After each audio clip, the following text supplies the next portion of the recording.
The Alabama Farmers Federation and the Alabama Farmers Cooperative proudly present Simply Southern with your hosts Jim Allen and Mary Johns.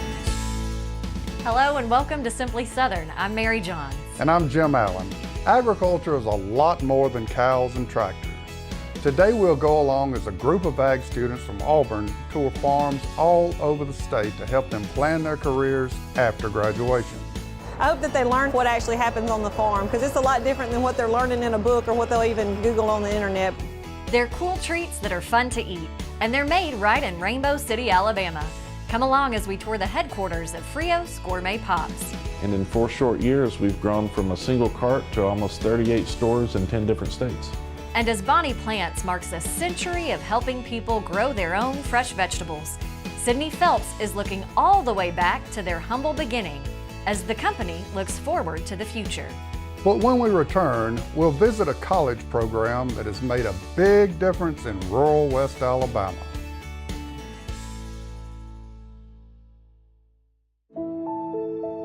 What sustains us? Food? Family? Faith. Alabama farmers live those things every day. They conserve our resources, clothe our families, and fill our tables. They cultivate jobs for our communities and values for our future. Farmers grow it all right here in Alabama. There's no such thing as downtime when you own a farm. This is your land. You tend it and try to get the most from it, no matter the weather or time of day. It's been that way for generations. And for generations, your local quality co-op store has been there for you, with a full range of agriculture supplies and services, from feed to fertilizer, seed to grain storage, and the right hardware for any application. You'll always find what you need, plus friendly, knowledgeable advice at your local quality co-op store. There's one near you. It's easy to think of architecture as something belonging to extravagant homes, businesses, or historic landmarks. But architecture touches all of us. It's what makes a fire station, bank, or church more than just a roof and 4 walls. In rural areas, access to good architecture isn't always as available as in more populated communities, a problem that is definitely evident in parts of Alabama's Black Belt. For 15 years, a state university has used this dilemma as a teaching resource for its students, and the results are literally changing the landscape in West Alabama. New Bern is like a lot of little towns you pass through in West Alabama.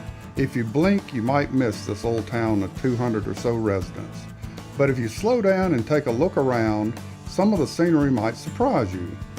The modern design of the town's fire station, for example, really stands out among the older structures surrounding it. One of several projects from the Auburn Rural Studio, a prestigious program of the University School of Architecture. This is a 5-year undergrad professional program. So that means at the end of the studies, the students can be licensed architect. So part of the studies of the 5 years is to spend in third year a semester here, or the final thesis year, to spend all the year plus the time that they build. Founded in 1993, the Auburn Rural Studio gives its students the opportunity to get out of the lecture halls and off the drafting tables and work directly with communities in need of good design. This was the case in 2004 when the studios, headquartered in New Bern's historic Morissette House, assisted the town's volunteer fire department with a station to house its new fire trucks. That was the first public building built in New Bern in more than 100 years. So that generates that people start gathering. So after that we build the town hall, and then that generates a project like this, like it's the library. New Bern's library not only provides residents with reading material, it also offers internet access and educational facilities that can be difficult to obtain in this traditionally impoverished area of Alabama. Meeting these sorts of design needs for underprivileged communities is a fundamental goal of the Auburn Rural Studio. You can see their touch not only in New Bern, but throughout a neighboring 3-county area. In each of these eye-catching modern designs, students are making an impact both in form and function. Our main purpose, or the first one, is to educate architects. But also, as Sam Moby, the founder, thought, is that also architects need to be conscious of the social role that can play in the society. Architects build the built environment, and we all use it. So we all use public buildings, we all go to schools, we all live in houses. If the design is good, our life is better. Not many architecture programs give their students the chance to be so involved in so many facets of a project. Students at Auburn's Rural Studio not only have the opportunity to plan, design, and be involved in the construction of the projects, they are also immersed in the communities they work in. I live in Greensboro, which is about 15-20 minute drive from here. It's definitely different from living in Birmingham, a big city, but I think it's made me really appreciate living somewhere rural. It's definitely helped me develop myself as an architect and also as a designer in this sort of environment that we live in out here. But I think that I can take everything that I learned out here and take it with me when I go somewhere else. They say coming out of Rural Studio program, it's sort of like 10 years worth of experience in 2 or 3 years. So it's really amazing to learn all of the technical aspects of design that you really don't get into until you're really like a practitioner in the real world. Any architect in the world will kill to do a project like this. It's the project that you can control and do very good work. And also, most of the people also is interested in impacting the communities that need some help. So that this is for education is amazing. I don't feel that as a practicing architect that to work in a community area or in a big city makes a difference. What you want to do is good architecture. And here there is an opportunity to do very good architecture. In the 15 years since it started, more than 1,000 students have furthered their education with the Auburn Rural Studios. And in that time, they've completed 200 projects in Perry, Hale, and Marengo counties. They started off repurposing materials, like you might have seen the mint oil barrels that were in the playground. It's just amazing what they can do. Yeah, they're really doing a lot of great work out there in the Black Belt. Up next on Simply Southern, a frozen treat is the perfect way to beat the Alabama summer heat. And we found a spot in our state where they churn out thousands every day.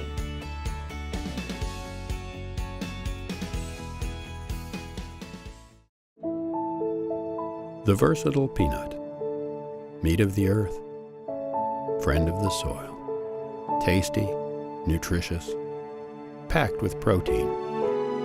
And Alabama peanut farmers nourish some very special things: families, communities, and Alabama's economy. Peanuts. Good for you, good for Alabama.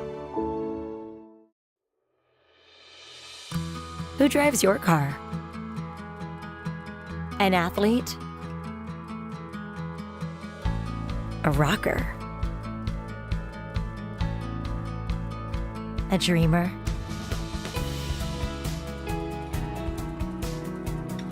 A survivor? A best friend? Alpha Insurance. As individual as you are.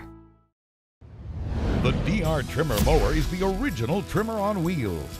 Trim along fence lines, against buildings and around gardens. Mow down thick grass and weeds on the toughest terrain. And now you can own a DR for as little as $349.99 with free shipping. Hurry, this offer won't last. For your free buyer's guide and DVD, call 1-800-230-1030. Free shipping is now in effect. Online at drtrimmer.com. A farmer has to live on faith. We do all we can do, but we can only control so much. Alabama is the second largest poultry growing state in the nation, so we're trying our best to grow all the corn we can for that. What we produce not only feeds and clothes all of the United States, but about half of what we make goes on to the world market. We've been able to improve yields, have some things that can help us produce a better crop.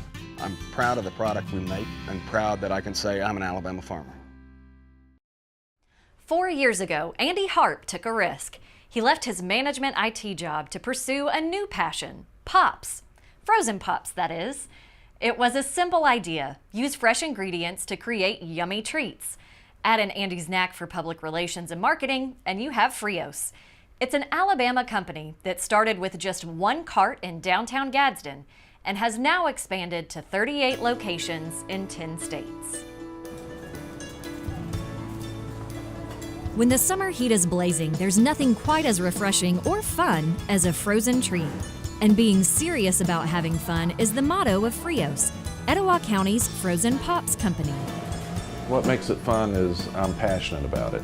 But what really makes it possible is being blessed with a great team of people. There's no way I could do this by myself. What started with Andy making a few hundred frozen pops in his own home has now grown into a full-blown commercial kitchen with about 30 employees cranking out more than 10,000 pops a day. Frios works with Alabama farmers to source fresh, healthy, local products for its pops. Those fresh ingredients are mixed together into a base before moving to the mold-making station. A lot of folks think at this point we've got machines that auto-fill the pops, but it's still a small process. You know, we've got a great culinary team that hand molds all of the pops, whether it's just pouring in a flavor or actually adding in those cookies or whatever ingredients those are.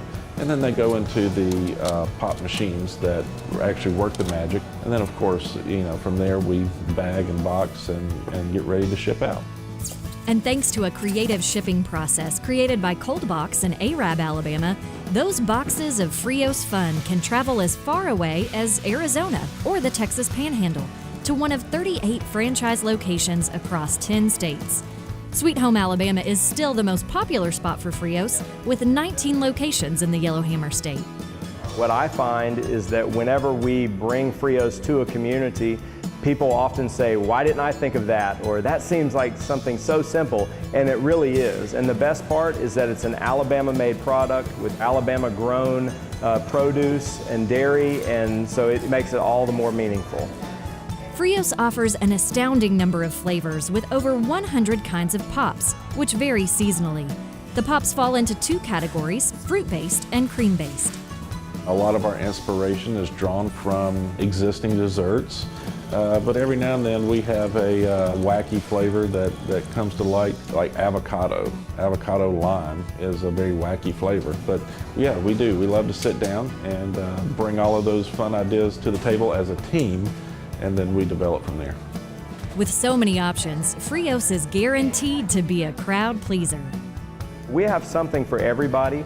I find that a lot of the grandparents come in and they love the creamy coconut and the pineapple, and the little kids like the pink lemonade and the cookies and milk.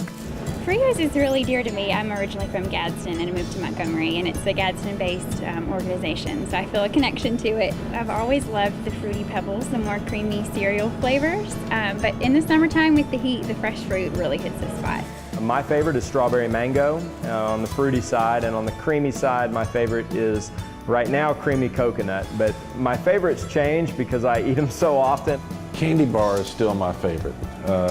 It's a chocolate bar that's filled with 3 different types of candy bars. It's it's a fat boy string. All joking aside, Andy said he's floored that his dream of sharing Frios fun with others has come to fruition. Frozen Pops is not a new idea, but it's a timeless idea, and it's a timeless product. So it's fun to go out, it's fun to take your family. You can come into one of our stores with a family of 4 and you're out for less than $20. At the end of the day, everybody was happy. That's really what makes us happy as well, is when people come into the store, they always leave with smiles. Frios makes over 100 flavors of pops, and we've already started enjoying some. I've got a chocolate peanut butter. What one did you end up with? Strawberry, and it's wonderful. Now, they're always looking for new ideas for other pops. Of course, they did tell us that some of the things they try don't pan out, like peanuts and Coke. They just haven't been able to make that one. Well, they hit this one on the nail head. Good to know. College is an exciting time. After spending most of your young life learning, it's time to put that knowledge to use in a career.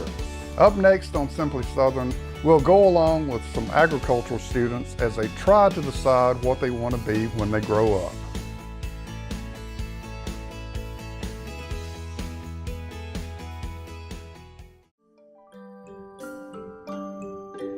1 out of 4 Alabama residents have benefited from the Alabama Cooperative Extension System.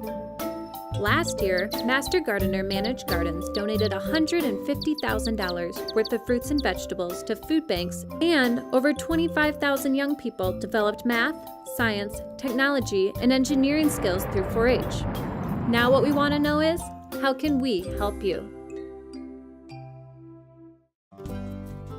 Soybean is a very versatile product. We make crayons out of it.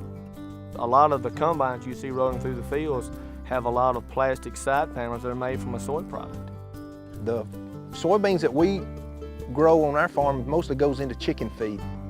Soybean production in Alabama employs over 10,000 people. We grow some of the best soybeans in the world. We go the extra mile to make sure when our name is stamped on it, we know it's the best product we can produce.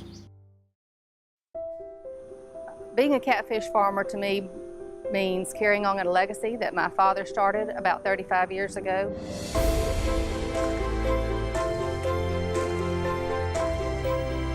It's a good way to take care of the land and provide a nutritious product for people all over the world. My name is Mary QUITMAN Holmes.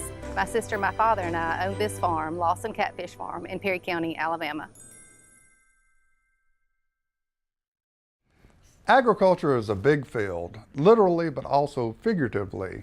Besides actually growing America's food and fiber, there are countless other jobs for young people to consider.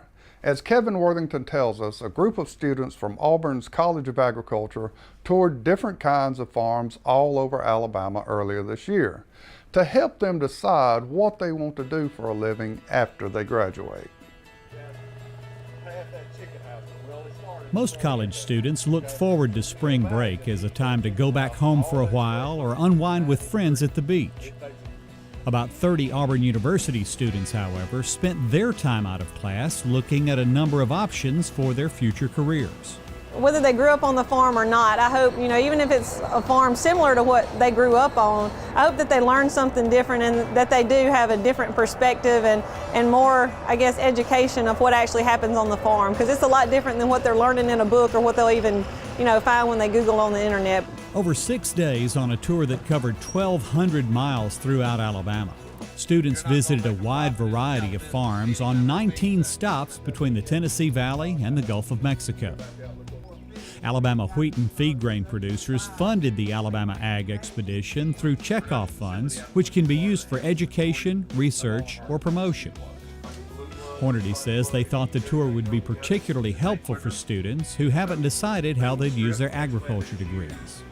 As we've visited with some of the students at Auburn, we found out a lot of them, even though they're in the College of Ag, they don't necessarily come from a farm background. So they wanted to use some of their checkoff funds to educate these students and give them the opportunity to get on farm before they get out of college.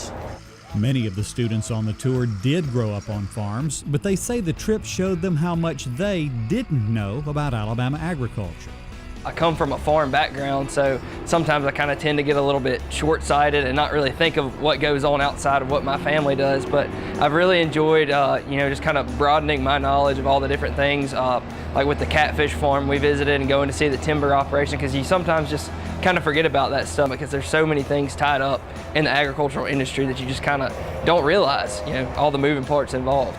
Even some of us that have grown up in a farm background have really only been experienced and well-versed in the areas that we grew up on. So I think it's been great to really see all the other agricultural aspects that Alabama has to offer, especially like the timber and the catfish farms was something that I've never seen. So it was really neat to be able to experience that firsthand.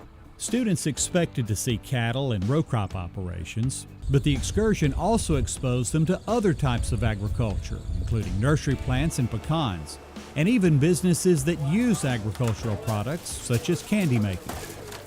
Even the students who've decided to work on their family farms say they picked up information that'll help them after they graduate.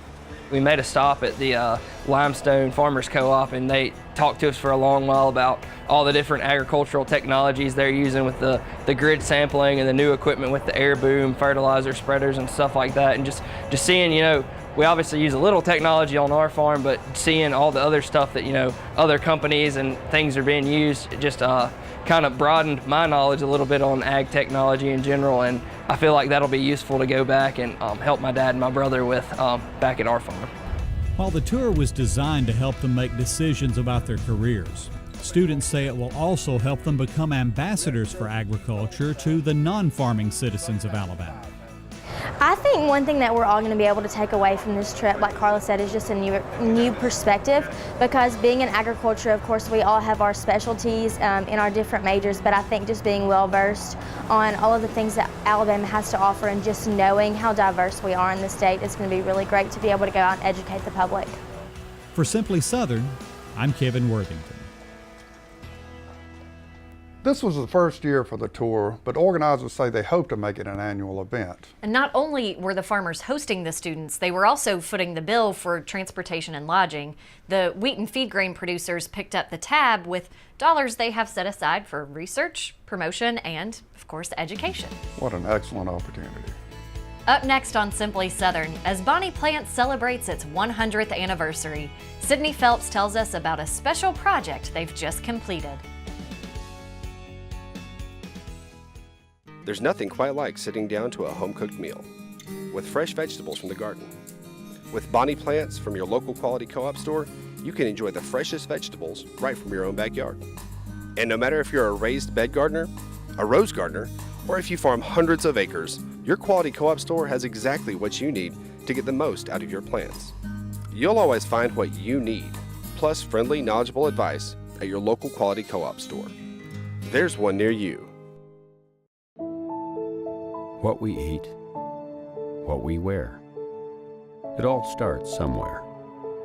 And if it's good, it usually starts with a farmer. And that somewhere is right here in Alabama. In a field, in a barn, on a tractor. Right now, there's a farmer starting something good for all of us. And it all starts right here in Alabama. We believe a plant should be more than a plant. This one is. It's all you need for your garden to succeed, because it's a Bonnie plant. It represents hundreds of varieties of Bonnie's quality veggies and herbs. But more, it's from generations of Bonnie people who are passionate about sharing their love of gardening with you. Look for this little Bonnie plant and a whole family of plants like it in your garden center. Bonnie Plants, so you'll know how to grow. Hey folks, Sidney Phelps here with Bonnie Plants, and in 2018 we're celebrating our 100th anniversary.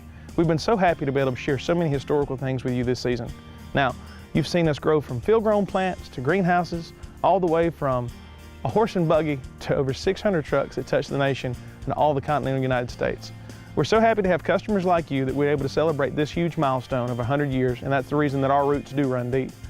One special project that we've had that we've been holding out, for the past 2 years we've had a team that has been strictly dedicated on renovating our own little piece of history here in Union Springs. And that's Bonnie and Livingston's house. When Bonnie and Livingston settled here in 1918, they built the house that's behind me, and of course, it's expanded over the years just as Bonnie Plants has. But today, we're going to give you an inside look at how we've renovated this house and some of the treasures that we found in the process. Can't wait for you to come inside the house and get a history lesson of the way that the company grew, and we get to share this with you. In the early 1900s, most homes were one-room schoolhouses, and that's exactly what this is. Bonnie and Livingston, their original first house, burned down, so the community came together, tore down a schoolhouse, and came and built this house. Now, I'm standing in the first half, which is the original room. The beams on these walls here have Roman numerals that are engraved into them. That way the community knew how to put it back together. Now, as Bonnie and Livingston expanded their family, the room had to expand. So what we have now deemed the Bonnie room, as you can see Bonnie's portrait above the original fireplace, is what consisted of their original house plus their first expansion of a bedroom and bathroom, all of those type of things as they progressed. Now, a couple of unique things that we found in this process was, as the children deemed, they talked about the wallpaper that Miss Bonnie had. And during the renovation process, they were actually able to find some of the wallpaper and salvage it. So in these two frames, you can see the different style wallpapers that Bonnie picked out that she decorated her home with, and they're still decorated in her home today. The piece of furniture here was donated by a family member, and this was one of Miss Bonnie's pieces of furniture that she had, that she used every day. So it's a very unique piece of her that we're still allowed to have today. Now, as they finish decorating this room, it's going to be decorated from all historical points. You're going to see pictures, photos, tags, as the way that our company has progressed over the past 100 years. Now, It's not all just one room. My favorite room is the Livingston room, and as we'll go in here, the Livingston room is going to be known as the executive boardroom, and it's a very unique thing, but the way that they used pieces of the house to restore this room is very unique, so I want you to see what's behind the door. Now, the Livingston room is very unique. The floors are the original floors that were made up the original schoolhouse in the one room of Bonnie and Livingston's home. They've been refinished and fitted to this room since it is a little bit smaller. The table is from salvaged wood that was in the ceilings and also on the sides of the walls internally, and we have an employee who's got over 40 years here at Bonnie who has a hobby of woodworking that put his blood, sweat, and tears into rebuilding this. So it's unique to see how the wood matches so well in this setting. Now, the Livingston room will be known as our executive boardroom for high-level meetings and smaller meetings that won't need all of the training section as the Bonnie room. But the room is still very unique. It still has the original fireplaces. This fireplace in particular is a dual-sided fireplace, so it heated both parts of the home whenever Bonnie and Livingston were here. We have some of our POPs standing on the walls as celebrating the initial Bonnie tomato when it came out in the 70s. Behind me is one of our original POPs where we gave pricing to customers when we were working independent accounts that the customer would see what they were paying. It's a unique turn in history that we were able to still celebrate this and have articles that are built from the house in this room. I wonder what Bonnie and Livingston would think now, looking at where the company is 100 years later and what's going to go on in the future. If you'd like to hear their story, go to bonnieplants.com, search history, and you can hear it from Bonnie's own words in a letter that she wrote talking about the migration from Florida to Union Springs and how they helped build the company. We hope that you've enjoyed this tour in our celebration of 100 years. BonniePlants.com is also your complete source for gardening information. If you'd like to ask Sidney a question about an issue you're having in your garden, drop him a line at simplysouthern@alafarm.com, and he may answer it on an upcoming show. You know, it seems like it happens about this time every week. We're out of time. Thanks for watching today, and hope you'll be back with us again next time when we'll stop at a site that specializes in spiritual seeding.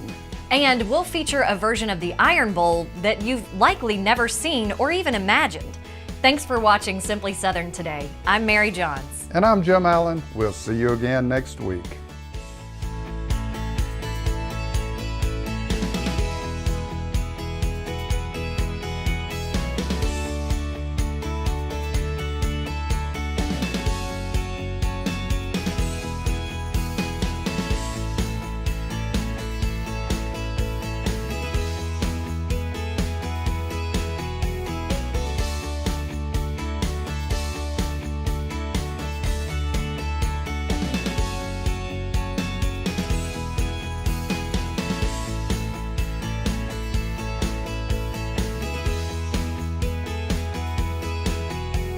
Simply Southern is a production of the Alabama Farmers Cooperative and the Alabama Farmers Federation.